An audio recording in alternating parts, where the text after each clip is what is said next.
সত্যজিৎ রায় এই নামটির সাথে পরিচিত নন এমন ব্যক্তি খুব কমই আছেন। আজ সেই সকলের প্রিয় সত্যজিৎ রায়ের একটি ছোট্ট গল্প নিয়ে আমরা হাজির হয়েছি। নমস্কার বন্ধু, আসুন কথার মাঝে একটু হারিয়ে যায়। এই হারানোর মাঝে আপনি খুঁজে পেতে পারেন কিছু রহস্য, কিছু রোমাঞ্চ, হয়তোবা কিছু প্রেম বা কিছু ভয়। আমাদের আজকের উপস্থাপনা সত্যজিৎ রায় রচিত বঙ্কুবাবুর বন্ধু। বঙ্কুবাবুকে কেউ কোনোদিনও রাগতে দেখেনি। সত্যি বলতে কি, তিনি রাগলে যে কীরকম ব্যাপারটা হবে, কি যে বলবেন বা করবেন তিনি, সেটা আন্দাজ করা ভারী শক্ত। অথচ রাগবার যে কারণ ঘটে না তা মোটেই নয়। আজ 22 বছর তিনি কাঁকুরগাছি প্রাইমারি স্কুলে ভূগোল বা বাংলা পড়িয়ে আসছেন। এর মধ্যে কত ছাত্র এলো গেল, কিন্তু বঙ্কুবাবুর পিছনে লাগা ব্ল্যাকবোর্ডে তার ছবি আঁকা, তার বসবার চেয়ারে গাবের আঠা মাখিয়ে রাখা, কালী পুজোর রাত্রে তার পিছনে ছুঁচোবাজি ছেড়ে দেওয়া, এসবই 22 বছর ধরে ছাত্র পরম্পরায় চলে আসছে। কিন্তু বঙ্কুবাবু কখনো রাগেননি, কেবল মাঝে মাঝে গলা খাঁকিয়ে বলেছেন, ছি। এর একটা কারণ অবশ্যই এই যে তিনি যদি রাগ করে মাস্টারি ছেড়ে দেন, তো তার মতো গরিব লোকের পক্ষে এই বয়সে আর একটা মাস্টারি বা চাকরি খুঁজে পাওয়া খুবই শক্ত হবে। আর একটা কারণ হলো, ক্লাস ভর্তি দুষ্ট ছেলে মেয়েদের মধ্যে দু একটা করে ভালো ছাত্র প্রতিবারেই থাকে। বঙ্কুবাবু তাদের সঙ্গে ভাব করে তাদের পড়িয়ে এত আনন্দ পান যে তাতে তার মাস্টারি সার্থক হয়ে যায়। এইসব ছাত্রদের তিনি কখনো কখনো নিজের বাড়িতেও নিয়ে আসেন। তারপর বাটি করে মুরগি খেতে দিয়ে গল্প ছলে দেশ বিদেশের আশ্চর্য ঘটনা শোনান। আফ্রিকার গল্প, মেরু আবিষ্কারের গল্প, ব্রাজিলের মানুষ খেকো মাছের গল্প, সমুদ্রগর্ভে তলিয়ে যাওয়া আটলান্টিস মহাদেশের গল্প, এসবই বঙ্কুবাবু চমৎকার করে বলতে পারেন। শনি রবিবার সন্ধ্যাবেলাটা বঙ্কুবাবু যান গ্রামের উকিল শ্রীপতি মজুমদারের আড্ডায়। অনেকবার ভেবেছেন আর যাবেন না, এই শেষবার আর না। কারণ ছাত্রদের টিটকিরি গা শোয়া হয়ে গেলেও বুড়োদের পিছনে লাগাটা যেন কিছুতেই বরদাস্ত হয় না। এই বৈঠকে তাকে নিয়ে যে ধরনের ঠাট্টা তামাশা চলে, সেটা সত্যিই মাঝে মাঝে সহ্যের সীমা ছাড়িয়ে যায়। এই তো সেদিন 2 মাসও হয়নি, ভূতের কথা হচ্ছিল। বঙ্কুবাবু সচরাচর মুখ খোলেন না, সেদিন কি জানি হলো, হঠাৎ বলে ফেললেন যে তার ভূতে ভয় নেই। আর যাই কথা, এমন সুযোগ কি এসব লোকে ছাড়ে? রাত্রে বাড়ি ফেরার পথে বঙ্কুবাবুকে যাচ্ছে তাই ভাবে নাজেহাল হতে হলো। মিত্তিরদের তেঁতুল গাছটার তলায় কে এক লিকলিকে লম্বা লোক ভুষো টুচো মেখে অন্ধকারে তার পিঠের ওপর পড়ল ঝাঁপিয়ে। এই আড্ডারই কারোর চক্রান্ত আর কি। অবশ্য ভয় পাননি বঙ্কুবাবু, তবে চোট লেগেছিল। 3 দিন ঘাড়ে ব্যথা ছিল। আর সবচেয়ে যেটা বিশ্রী, তার নতুন পাঞ্জাবিটা কালি টালি লেগে ছিঁড়ে টিড়ে একাকার হয়ে গিয়েছিল। ঠাট্টারে কি রকম রে বাপু। এছাড়া ছোটোখাটো পিছনে লাগার ব্যাপার তো লেগেই আছে। এই যেমন ছাতাটা জুতোটা লুকিয়ে রাখা, পানে আসল মশলার বদলে মাটির মশলা দেওয়া, জোর করে ধরে বেঁধে গান গাওয়ানো ইত্যাদি। কিন্তু তাও আড্ডায় আসতে হয়, না হলে শ্রীপতিবাবু কি ভাববেন? একে তো তিনি গাঁয়ের গণ্যমান্য লোক, দিনকে রাত করতে পারেন এমন ক্ষমতা তার উপরে আবার বঙ্কুবাবু না হলে চলেই না। তিনি বলেন, একজন থাকবে যাকে নিয়ে বেশ রসিয়ে ঝগড়া করা চলবে, নইলে আর আড্ডা। ডাকো বঙ্কুবিহারীকে। আজকের আড্ডার সুর ছিল উচ্চগ্রামের, অর্থাৎ স্যাটেলাইট নিয়ে কথা হচ্ছিল। আজ সন্ধ্যায় সূর্য ডোবার কিছুক্ষণ পরেই উত্তর দিকের আকাশে একটি চলন্ত আলো দেখা গেছে। 3 মাস আগেও একবার ওই রকম আলো দেখা গিয়েছিল এবং তাই নিয়ে আড্ডায় বিস্তর গবেষণা চলেছিল। পরে জানা যায় ওটা একটা রাশিয়ান স্যাটেলাইট, খটকানা ফসকা এই গোছের কি একটা নাম। সেটা নাকি 400 মাইল ওপর দিয়ে বনবন করে পৃথিবীর চারিদিকে ঘুরছে এবং তার থেকেই নাকি বৈজ্ঞানিকেরা অনেক নতুন নতুন তথ্য জানতে পারছেন। আজকের আলোটা বঙ্কুবাবু প্রথম দেখেছিলেন। তারপর তিনি সেটা নিধু মুক্তারকে ডেকে দেখান। কিন্তু আড্ডায় এসে বঙ্কুবাবু দেখলেন যে নিধুবাবু অম্লান বদনে প্রথম দেখার ক্রেডিটটা নিজেই নিয়েছেন এবং সেই নিয়ে খুব বড়াই করছেন। বঙ্কুবাবু কিছু বললেন না। স্যাটেলাইট সম্বন্ধে এখানে কেউই বিশেষ কিছু জানেন না, তবে এসব কথা বলতে তো আর টিকিট লাগে না, বা বললে পুলিশেও ধরে না, তাই সবাই ফোরন দিচ্ছে। চণ্ডীবাবু বললেন, যাই বলো বাপু, এসব স্যাটেলাইট নিয়ে খামোখা মাথা ঘুমানো আমাদের শোভা পায় না। আমাদের কাছে ও যা সাপের মাথার মণিও তাই। কোথায় আকাশের কোন কোণে আলোর ফুটকি দেখেছো তাই নিয়ে খবরের কাগজ লিখছে, আর তাই পড়ে তুমি বৈঠকখানায় বসে বসে পান চিবুতে চিবুতে বাহবা দিচ্ছ, যেন তোমারই কীর্তি, তোমারই গৌরব, হাততালিটা যেন তোমারই পাওনা। রামকানাইয়ের বয়সটা কম। সে বলল, আমার না হোক, মানুষের তো, সবার ওপরে মানুষ সত্য। চণ্ডীবাবু বললেন, রাখো রাখো, যত সব। মানুষ না তো কি বাঁদরে বানাবে স্যাটেলাইট? মানুষ ছাড়া আর কি আছে? নিধু মুক্তার বললেন, আচ্ছা বেশ, স্যাটেলাইটের কথা ছেড়েই দিলাম, তাতে না হয় লোকটোক নেই, কেবল একটা যন্ত্র পাক খাচ্ছে। তা সে তো লাট্টুও পাক খায়, সুইচ টিপলে পাখাও ঘোরে, যাকে। কিন্তু রকেটের ব্যাপারটা তো নেহাত ফেলনা নয় ভাইয়া। চণ্ডীবাবু নাক সিঁটকে বললেন, রকেট ধুয়ে কোন জল খাবে শুনি? রকেট তাও বুঝতাম যদি হ্যাঁ এই আমাদের দেশেই তৈরি হলো। গড়ের মাঠ থেকে ছাড়লে সেটা চাঁদে টাঁদে ত্যাগ করে, আমরা গিয়ে টিকিট কিনে দেখে এলুম, তাও একটা মানে হয়। রামকানাই বলল, ঠিক বলেছেন, আমাদের কাছে রকেটও যা, ঘোড়ার ডিমও তাই। ভৈরব চক্রবর্তী বললেন, ধরো যদি অন্য গ্রহ থেকে একটা কিছু পৃথিবীতে এলেই বা কি, তুমি আমি তো আর সেটাকে দেখতে পাবো না। তা বটে। আড্ডার সবাই চায়ের পেয়ালায় মুখ দিলেন। এরপর তো আর কথা চলে না। এই অবসরে বঙ্কুবাবু খুব করে একটু কেশে নিয়ে মৃদু স্বরে বললেন, ধরুন যদি এখানেই আসে। নিধুবাবু অবাক হবার ভান করে বললেন, ব্যাঁকা আবার কি বলছে হে? হ্যাঁ, কে আসবে এইখানে? কোত্থেকে আসবে? বঙ্কুবাবু আবার মৃদু স্বরে বললেন, অন্য গ্রহ থেকে কোনো লোকটোক? ভৈরব চক্রবর্তী তার অভ্যাস মতো বঙ্কুবাবুর পিঠে একটা অভদ্র চাপড় মেরে দাঁত বের করে বললেন, বাহ বঙ্কু বিহারী বাহ, অন্য গ্রহ থেকে লোক আসবে এইখানে, এই গণ্ডগ্রামে। লন্ডন নয়, মস্কো নয়, নিউ ইয়র্ক নয়, মাই কলকাতাও নয়, একেবারে এই কাঁকুরগাছি। তোমার তো শখ কম নয়। বঙ্কুবাবু চুপ করে গেলেন, কিন্তু তার মন বলতে লাগলো, সেটা আর এমন অসম্ভব কি?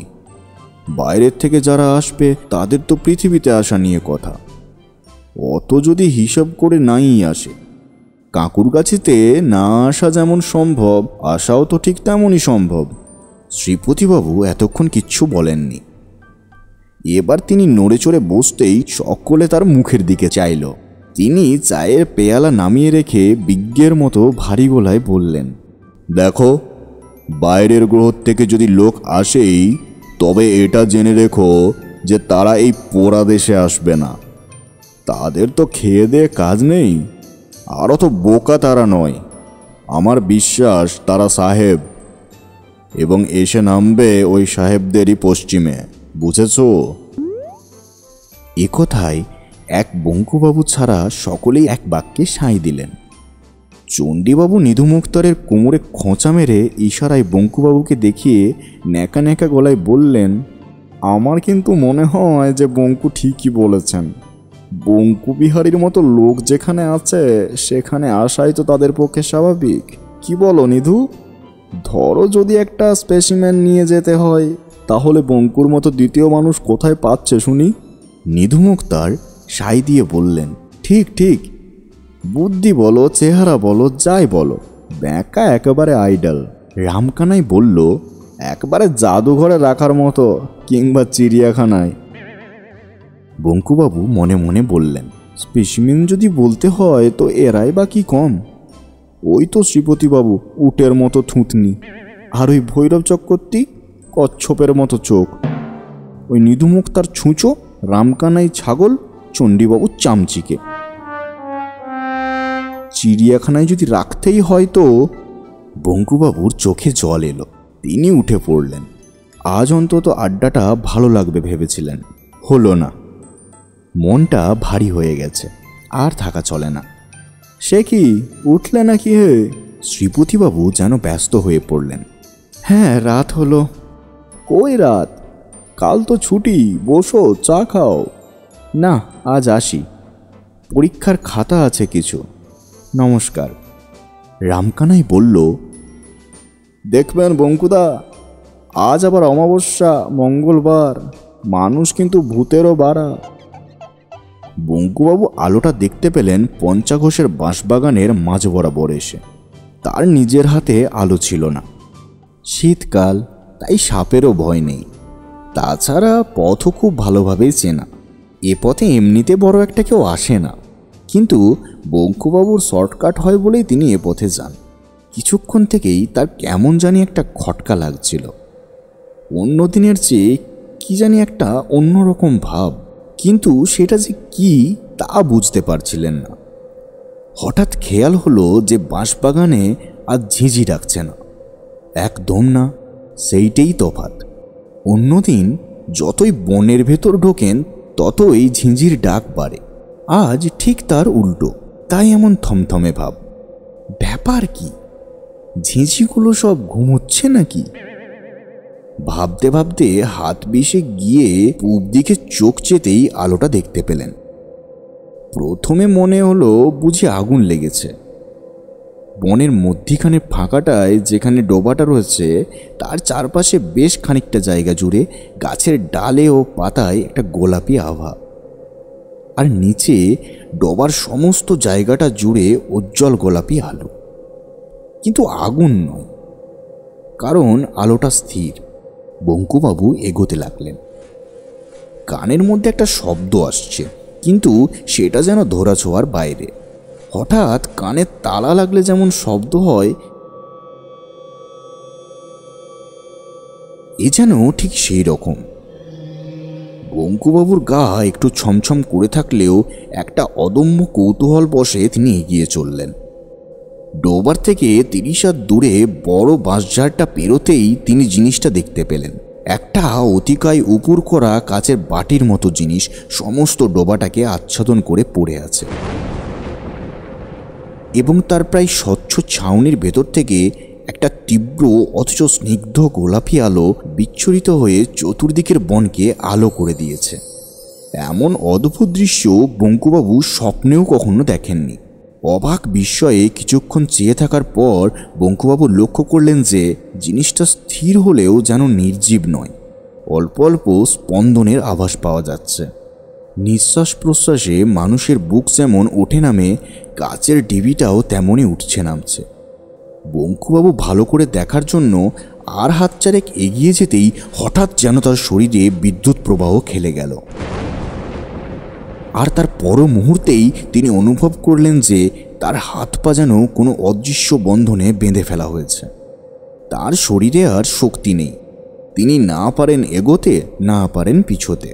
কিছুক্ষণ এইভাবে আড়ষ্ট হয়ে দাঁড়িয়ে থেকে বঙ্কুবাবু দেখলেন যে জিনিসটার স্পন্দন আস্তে আস্তে থেমে গেল, আর সঙ্গে সঙ্গে মিলিয়ে গেল সেই অদ্ভুত কানে তালা লাগার শব্দটা।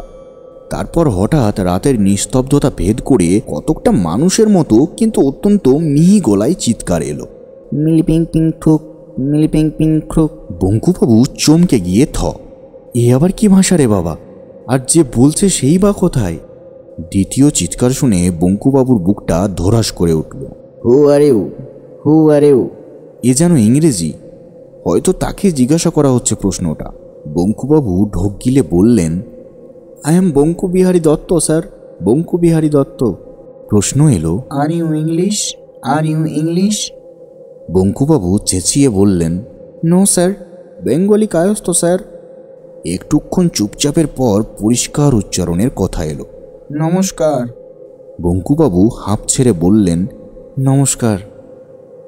বলার সঙ্গে সঙ্গে লক্ষ্য করলেন যে তার হাত পায়ের অদৃশ্য বাঁধনগুলো কেমন যেন আপনা থেকেই আলগা হয়ে গেল। তিনি ইচ্ছা করলেই পালাতে পারেন, কিন্তু পালালেন না, কারণ তিনি দেখলেন এই অতিকায় কাঁচের ঢিবির একটা অংশ আস্তে আস্তে দরজার মতো খুলে যাচ্ছে। সেই দরজা দিয়ে বেরিয়ে এলো প্রথমে একটা মসৃণ বলের মতো মাথা, তারপর একটা অদ্ভুত প্রাণীর সমস্ত শরীরটা। লিকলিকে শরীরের মাথা বাদে সমস্তটাই একটা চকচকে গোলাপি পোশাকে ঢাকা। মুখের মধ্যে কান ও নাকের জায়গায় দুটো করে এবং ঠোঁটের জায়গায় একটা ফুটো। লোম বা চুলের লেশমাত্র নেই। হলদে গোলগাল চোখ দুটো এমনই উজ্জ্বল যে দেখলে মনে হয় আলো জ্বলছে। লোকটা আস্তে আস্তে বঙ্কুবাবুর দিকে এগিয়ে এসে তার 3 হাত দূরে থেকে তাকে এক দৃষ্টিতে দেখতে লাগলো। বঙ্কুবাবুর হাত দুটো আপনা থেকেই জোর হয়ে এলো। প্রায় 1 মিনিট দেখার পর সেই লোকটা বাঁশির মতো মিহি গলায় বলল, তুমি মানুষ? বঙ্কুবাবু বললেন, হুম। লোকটা বলল, এটা পৃথিবী? বঙ্কুবাবু বললেন, হুম। ঠিক ধরেছি। যন্ত্রপাতিগুলো গোলমাল করছে। যাবার কথা ছিল প্লুটোয়, একটা সন্দেহ ছিল মনে, তাই তোমাকে প্রথমে প্লুটোর ভাষায় প্রশ্ন করলাম। যখন দেখলাম তুমি উত্তর দিলে না, তখন বুঝতে পারলাম যে পৃথিবীতেই এসে পড়েছি। পণ্ডশ্রম হলো। ছি ছি ছি, এত দূরে এসে। আরেকবার এরকম হয়েছিল। বুধ যেতে বৃহস্পতি গিয়ে পড়েছিলাম। একদিনের তফাৎ আর কি। হে হে হে হে। বঙ্কুবাবু কি বলবেন বুঝতে পারলেন না। তাছাড়া ওর এমনিতেই অস্বস্তি লাগছিল, কারণ লোকটা সরু সরু আঙুল দিয়ে ওর হাত পা টিপে টিপে দেখতে আরম্ভ করেছে। টেপা শেষ করে লোকটা বলল, আমি ট্রেনিয়াস গ্রহের অ্যাং, মানুষের চেয়ে অনেক উচ্চ স্তরের প্রাণী। এই লিকলিকে 4 ফুটের লোকটা মানুষের চেয়ে উচ্চ স্তরের প্রাণী বললেই হলো। বঙ্কুবাবুর হাসি পেল, কিন্তু লোকটা আশ্চর্যভাবে বঙ্কুবাবুর মনের কথা বুঝে ফেলল। সে বলল, অবিশ্বাস করার কিছু নেই, প্রমাণ আছে। তুমি কটা ভাষা জানো? বঙ্কুবাবু মাথা চুলকিয়ে বললেন, বাংলা, ইংরেজি আর হিন্দিটা মানে 2.5টে। আমি জানি 14,000। তোমাদের সৌরজগতে এমন ভাষা নেই যা আমি জানি না। তাছাড়া আরও 31টি বাইরের গ্রহের ভাষাও আমার জানা আছে। এর 25টি গ্রহে আমি নিজে গিয়েছি। তোমার বয়স কত? 50। আমার 833।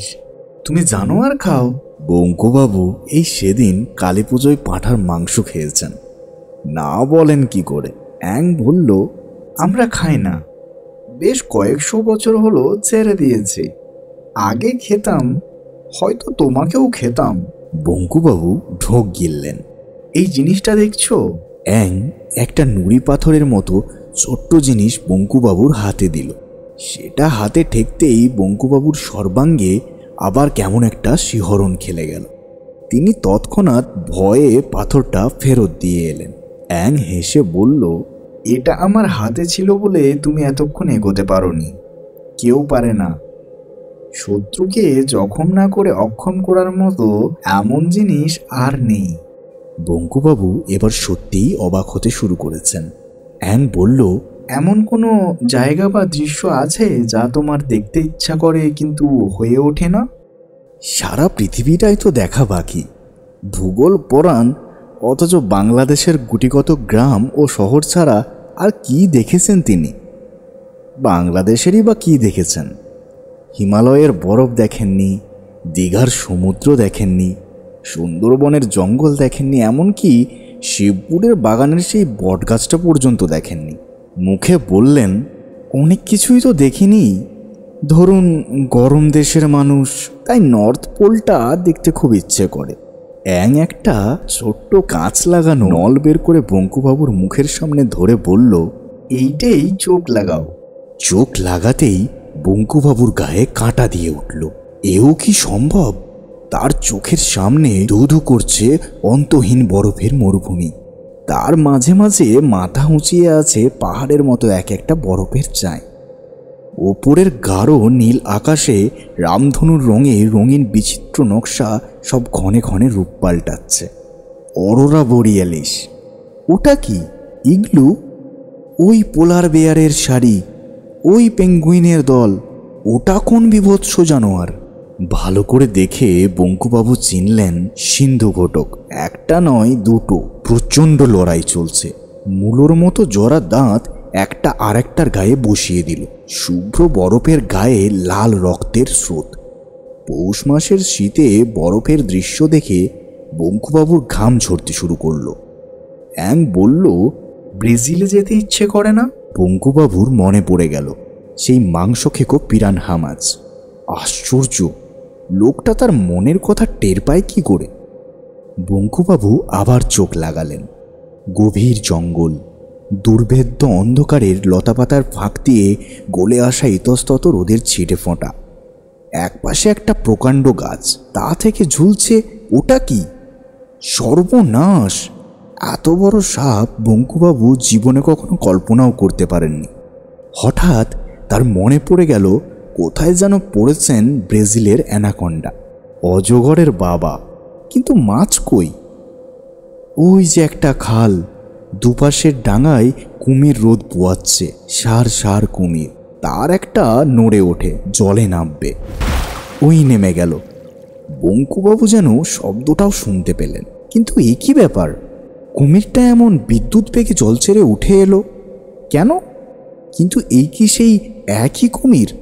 বঙ্কুবাবু বিস্ফারিত চোখে দেখলেন যে কুমিরটার তলার অংশটায় মাংস বলে প্রায় কিছুই নেই, খালি হাড়, আর শরীরের বাকি অংশটা গোগ্রাসে গিলে চলেছে 5টি দাঁতালো রাক্ষসে মাছ, পিরানহা মাছ।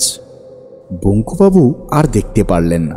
তার হাত পা কাঁপছে, মাথা ভোঁ ভোঁ করছে। অ্যাং বলল, এখন বিশ্বাস হয় আমরা শ্রেষ্ঠ?